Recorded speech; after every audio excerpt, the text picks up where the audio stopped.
Hi అందరికి, మొన్న హైదరాబాద్ కి వెళ్ళినప్పుడు ఫామ్ లోని ఫాగ్ మిషన్ రిపేర్ కి వచ్చిందని మంచిగా చేపించుకొని వచ్చినాం కదా. అది దోమల కోసం అని ఇప్పుడు మంచిగా వర్క్ అవుతుంది. అలాగే అత్తమ్మకి వేరే అర్జెంట్ పని ఉండి ఇవాళ ఎర్లీ మార్నింగ్ వేరే ఊరికి వెళ్లాల్సి వచ్చింది. అత్తమ్మతో పాటు అర్జున్ కూడా వెళ్తా అన్నాడు, కానీ నిన్న నైట్ నుండి వాడికి హెల్త్ అస్సలు బాగాలేదు. అందుకనే వాడికి కొంచెం నచ్చ చెప్పి హాస్పిటల్ కి అయితే తీసుకెళ్లొచ్చాను. ఇంటికి తిరిగి రాగానే అనుకోకుండా కస్టమ్ క్లియరెన్స్ లేదు అని ఢిల్లీలో 4 నెలల ముందు ఆగిపోయిన కొరియర్ ఒకటి ఫైనల్ గా ఇవాళ ఇంటికి చేరుకుంది. ఇంట్లోకి వెళ్ళగానే మా పెద్దాడి బిడ్డతో మీకు ఒక సర్ప్రైజ్ గిఫ్ట్ అని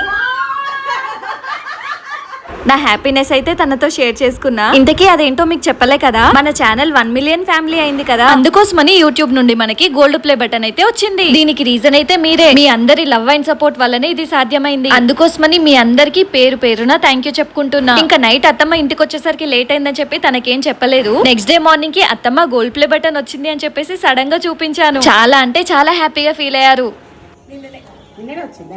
3 years ముందు ఇంట్లో ఖాళీగా ఉండి ఏం చేయాలని చెప్పేసి టైం పాస్ గా యూట్యూబ్ స్టార్ట్ చేసా. కానీ ఇప్పుడు దీని వల్ల నాకు కొంచెం సైడ్ ఇన్కమ్ జనరేట్ అవుతుంది. నేను ఎప్పుడు ఎవరికి సజెషన్స్ అయితే ఇవ్వలేదు, కానీ ఇప్పుడు ఖాళీగా ఉన్న వారికి లేదా ఇంట్లోని హౌస్ వైఫ్స్ కి యూట్యూబ్ స్టార్ట్ చేసి కంటెంట్ క్రియేషన్ చేయండి అని సజెస్ట్ చేస్తా. మీకు కూడా ఒక సైడ్ ఇన్కమ్ లాగా ఉంటుంది. 3 సంవత్సరాల ముందు నేను యూట్యూబ్ ఛానల్ పెట్టినప్పుడు మా ఇంట్లో వాళ్ళకి తప్ప ఇంకెవరికి తెలియదు నాకు ఒక ఛానల్ అంటూ ఉందని. అసలు నాకు ఈ ఐడియా ఎలా వచ్చింది, నేను ఇది ఎట్లా స్టార్ట్ చేసినా, నా జర్నీ ఏంటి అని తెలుసుకోవాలనుకుంటే కామెంట్ చేయండి. నెక్స్ట్ వీడియోలో చెప్తా. Thank you.